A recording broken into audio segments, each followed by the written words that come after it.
Since civilization began, we have searched for a greater knowledge of ourselves and our planet. As our wisdom has grown, we have pushed back the boundaries of the unknown, solving many of the mysteries that confounded our ancestors. A belief has emerged that science and rationality can and will eventually reveal the truths behind our existence. But today, our understanding is far from complete. We even appear to have lost some of the great powers of early civilizations. Our planet remains strange, and the closer we look, the more seems beyond our laws of science and nature. This is a world we try to, but should not ignore. The world of the unexplained. Rains of creatures falling from the sky. Time slips, hauntings, and ghostly experiences. Spontaneous human combustion. Just some of the phenomena that have been reported in the past, but continue today. Repeated visitations from UFOs, alien abductions, monsters and beasts that elude capture, and powers that science cannot account for, even under close investigation. Mind over matter, telepathic and psychic abilities, and convincing near-death experiences. Clearly, we have much to learn about ourselves and the world around us. Examine the evidence. Explore the world of the unexplained.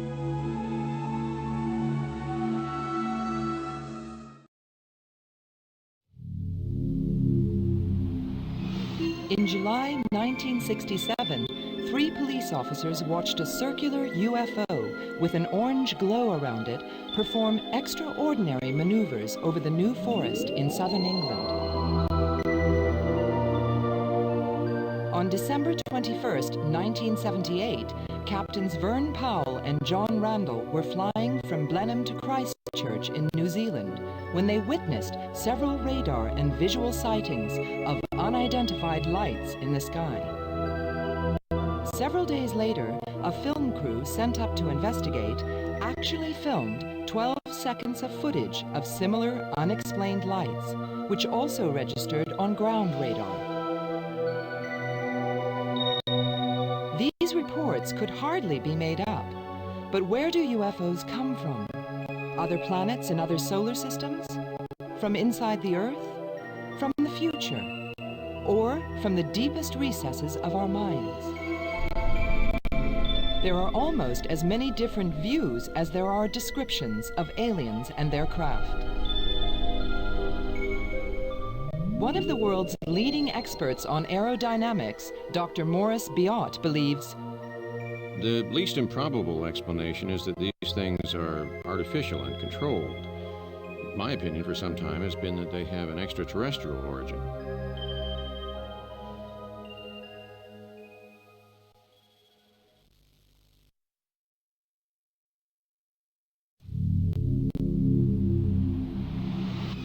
One of the most striking aspects of UFO sightings is their extraordinary variety. Sometimes people seem to have been attacked by lasers from alien craft. At other times, the lights seem to have a healing effect.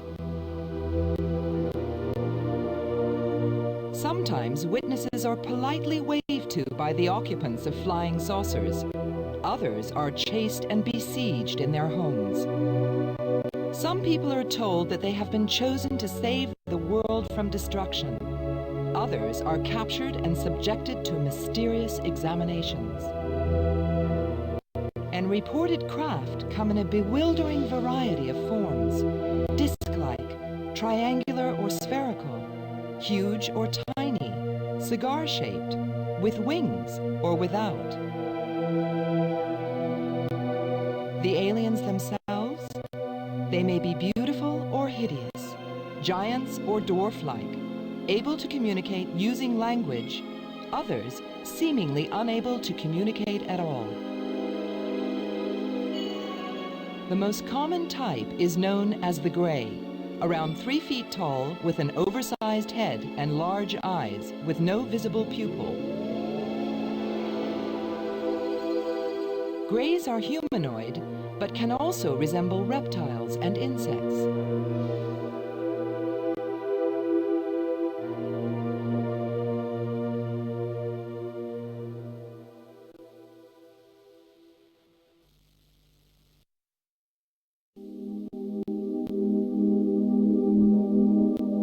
An explanation for the huge variety in reported sightings is that witnesses are notoriously bad at recalling what they've seen.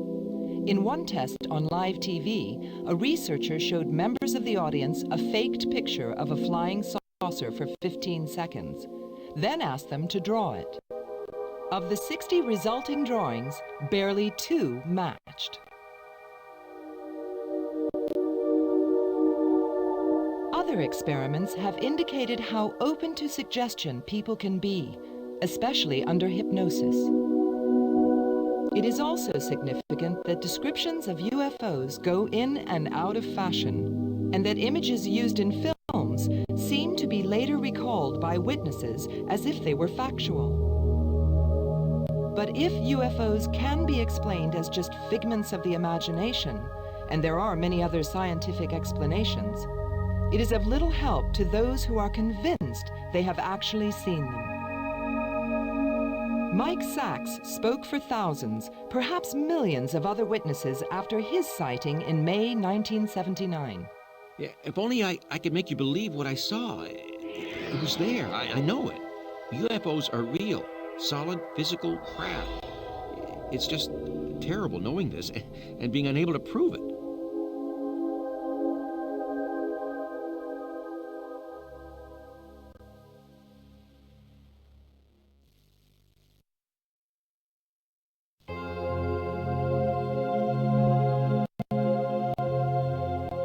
If UFOs exist, how long have they been visiting our planet?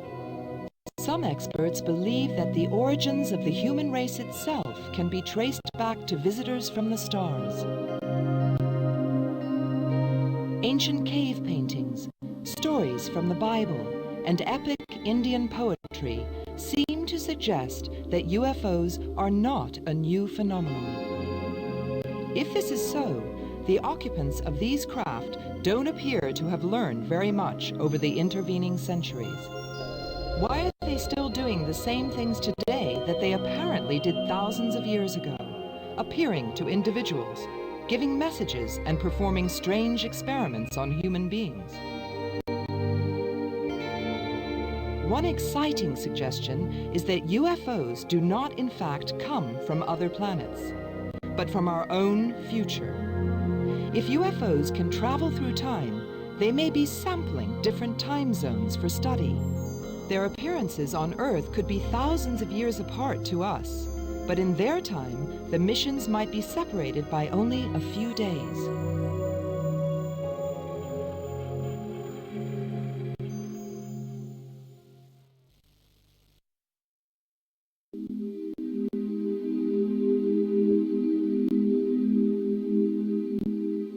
UFOs and aliens may not have changed much over the centuries, but the way we relate to them has changed a great deal.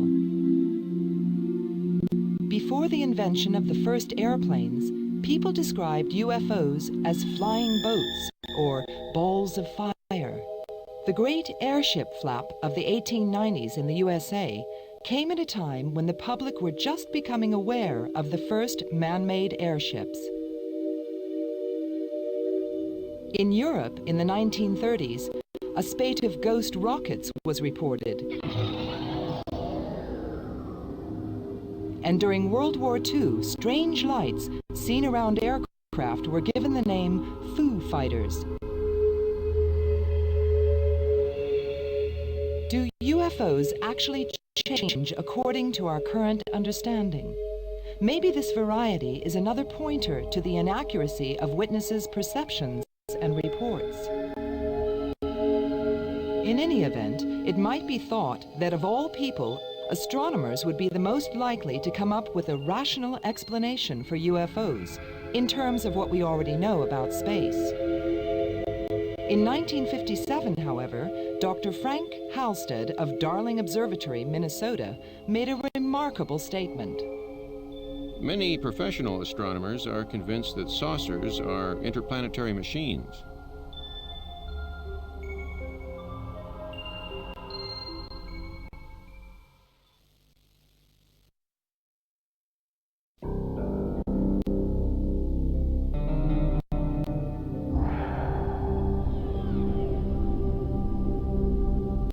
The start of the Cold War between East and West after World War II coincided with a significant increase in UFO sightings.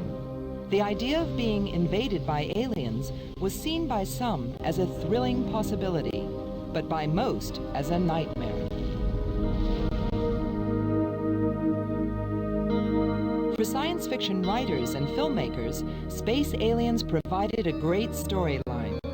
And in turn, their inventions influenced people's reports of sightings. Interest in UFOs was also fueled by the atomic weapons program, the space race, and high-profile reports of abductions. Strangely, one of the most powerful factors has been government itself, and the apparent inability of the US government in particular to come to terms with the public's concerns. As a reaction against the official wall of silence, over the last 50 years, a number of independent organizations have been established to discover, once and for all, the truth about UFOs.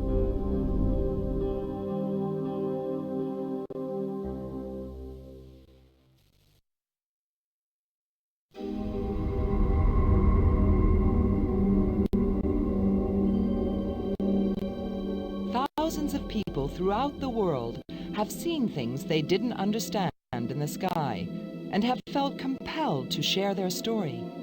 But how much of their accounts come from the imagination? Many of the best reports are from people who you would expect to have good observational powers, like pilots and police officers. It was an American pilot, Kenneth Arnold, whose sighting in 1947 sparked off modern interest in UFOs. His description of what he saw first gave rise to the term flying saucer. Since then, UFOs have also been detected by radar on dozens of occasions.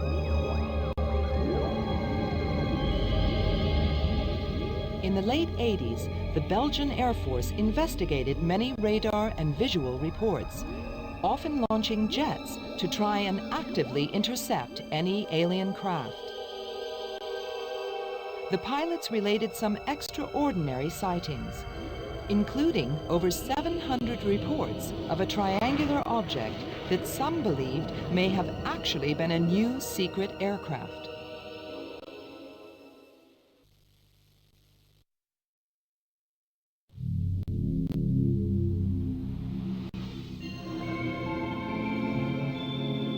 On March 1st, 1973, 40 brightly lit circular objects were reported over Sailors Lake, Pennsylvania.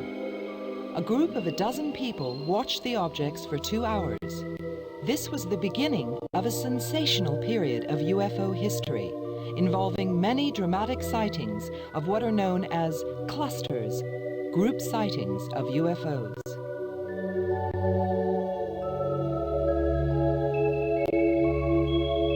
By late summer 1973, some of the most important sightings had appeared in a huge swathe inland from New York, across to the Great Lakes, and down to the Gulf of Mexico. 7 of these cases arose in a period of just 19 days. Interestingly, there had been similar clusters in Washington, D.C. in 1952 and near Bristol, England in the 1960s. The recurrence of similar UFOs in the same place, months or even years apart, supports the theory that UFOs travel through time. For the occupants of the craft, only a few seconds may elapse, while for us on planet Earth, the sightings may be separated by many years.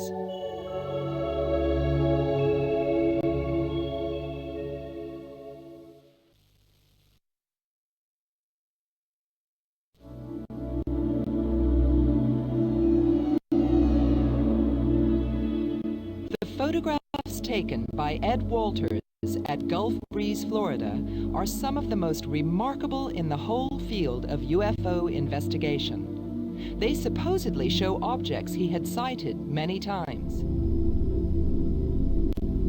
Between November 1987 and May 1988, Walters took over 50 Polaroid and stereoscopic photographs as well as video recordings. One object kept appearing again and again. At other times, several objects appeared together. Other observers claimed to have seen objects too. To rule out fraud, the Mutual UFO Network gave him a three-dimensional sealed camera to use.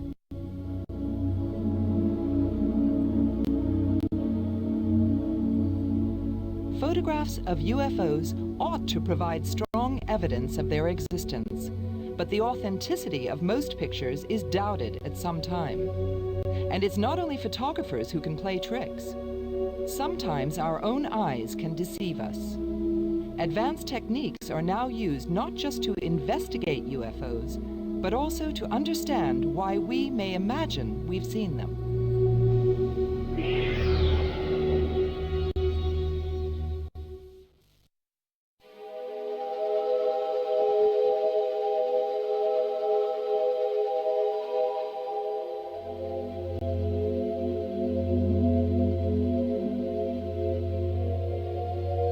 UFOs arrive without warning, but don't always leave without trace. Close encounters of the second kind refers to cases where UFOs have left visible marks on the ground after a reported or presumed sighting.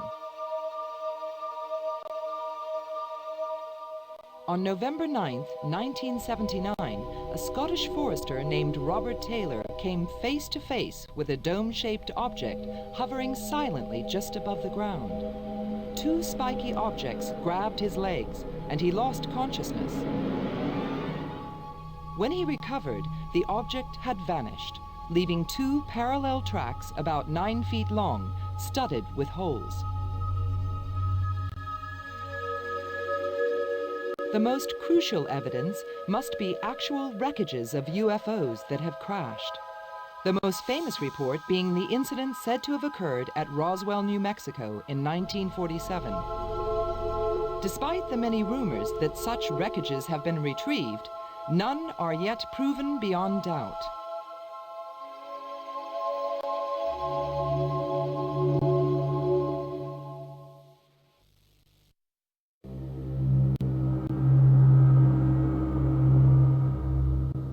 UFOs can sometimes have devastating effects. They can interfere with cars and aircraft controls and wreak havoc with power supplies. One UFO in 1965 is said to have caused blackouts in 6 US states and across parts of Canada. On other occasions, dead and mutilated bodies of animals have been found after UFO sightings. But probably the most destructive effects of UFOs are psychological and personal. After a sighting, many witnesses find that everyday reality no longer has any meaning. They lose their jobs and their marriages break down, their partner unable to believe that they are telling the truth.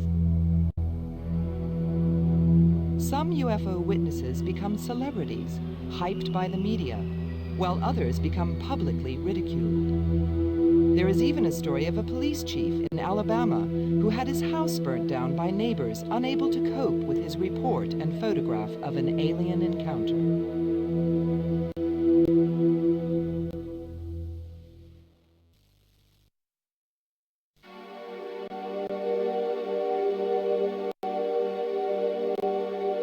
With the destructive power UFOs appear to have, it isn't surprising that governments around the world should be worried about them.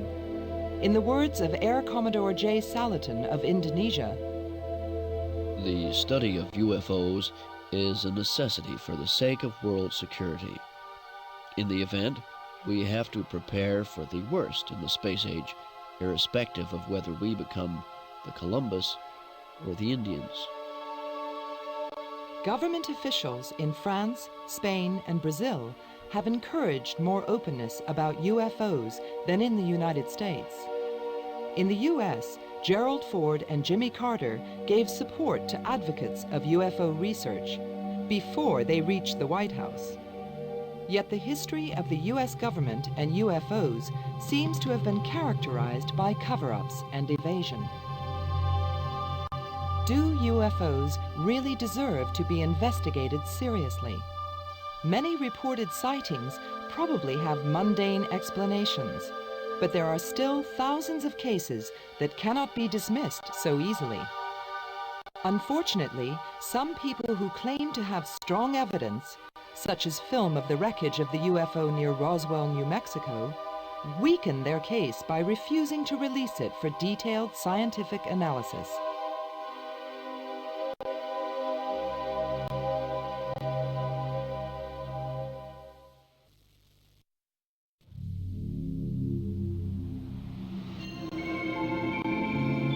Close encounters of the third kind. This is the term ufologists use to describe actual contact with alien beings.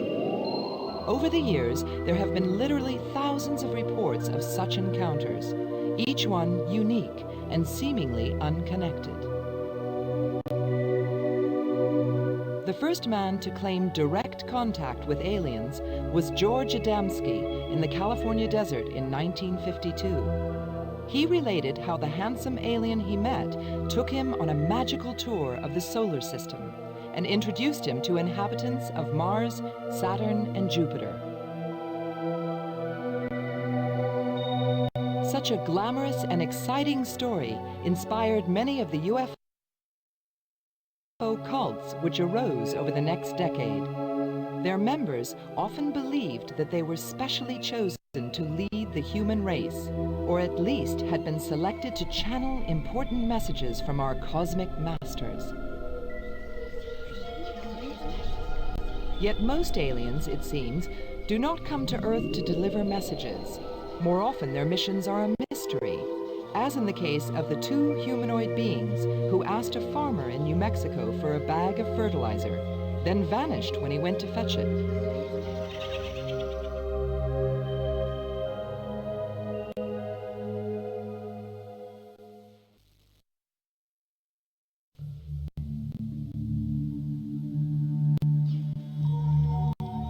It's remarkable that aliens should be seen at all, but it's the huge variety of their appearances that is even more astonishing. For a long time, there was almost no similarity between the descriptions given. Only recently have there been regularly reported types, the most common now being known as the gray. According to scientists, it is illogical to imagine that extraterrestrial life forms would resemble us in any way. Yet humanoids are reported much more often than non-humanoid forms. During a contact at Bait Bridge in Zimbabwe, a witness was told, "They can make themselves appear in any form in our minds." Does this explain the appearance of the ominous men in black, who look similar to humans, but who seem to have a mechanical power source? And is there a link between today's stories about aliens and the claims of contact with fairies in earlier centuries?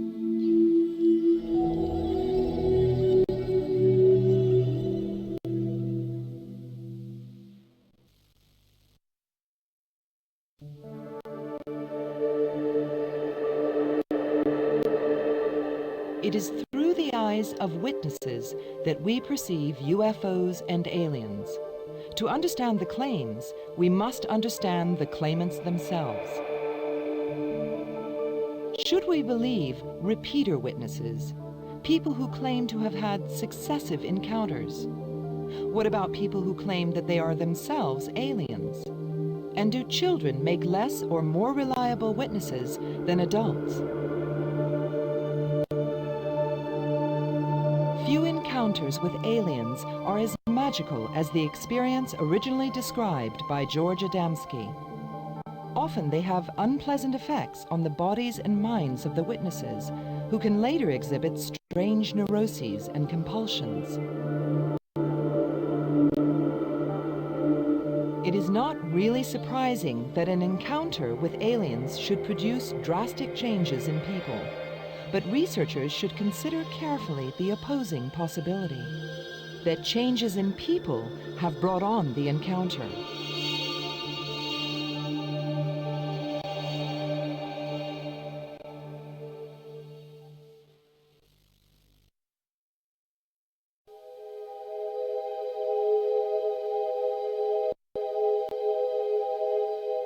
Of all the aspects of UFO phenomena, abductions are the most terrifying, and yet the most exciting.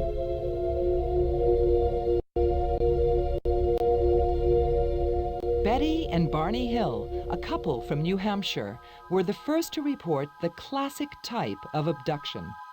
It took them over 2 years to piece together what happened on the night of September 19, 1961.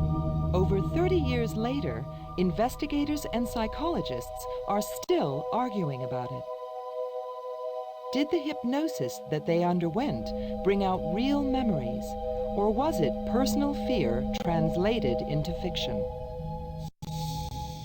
The Hills case was the first to be properly publicized, sparking off hundreds of similar reports and launching the subject of abductions as a serious aspect of UFO research. Many of these stories have been subjected to the closest scientific scrutiny. On October 12, 1973, Charles Hickson and Calvin Parker reported that they had been abducted by 3 entities who appeared from a large oval craft. Dr. Bernard Best of Harper Hospital, Detroit, examined the abductees. He concluded that they were both honest people, truthfully relating their story. There was nothing about either of them that suggested falsehood, fantasy, or delusion.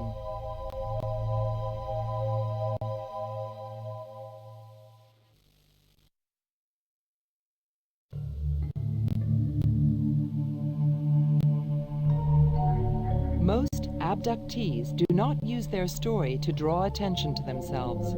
Indeed, many find it difficult afterwards to remember what happened at all. Some researchers believe that often abductees fail to recognize their experiences because they are protected by a new image implanted by the aliens.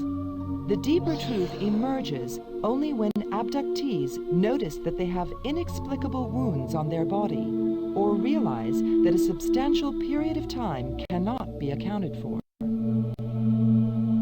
Under regression hypnosis, details about a physical abduction can emerge. But is this really the most important aspect of an encounter? Many abductees believe that their experiences are primarily spiritual encounters rather than physical ones, and that there is special purpose in their particular selection. Some abductees go on to develop extraordinary artistic talents. Others discover spiritual powers that they could not have imagined previously.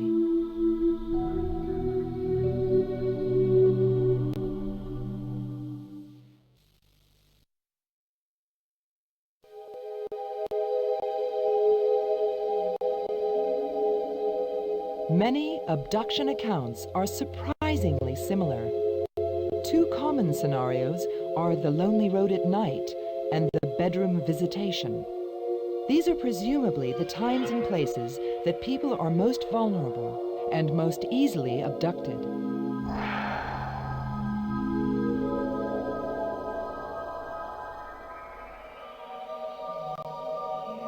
But there is evidence that such encounters do not occur completely out of the blue. French researcher Jean-François Bodec introduced the concept of a build-up phase. He suggested that for hours or weeks before an abduction, witnesses act out of character and break normal habits. They are driven to isolate themselves, somehow facilitating the abduction.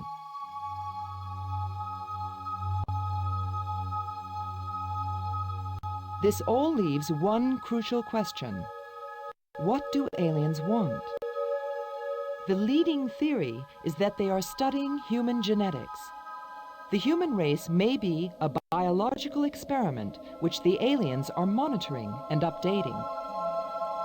Alternatively, the aliens may require something from humans which is absent in their own genetic makeup. Is this plausible? Or is the whole phenomenon of abductions part of a complex, self-induced fantasy?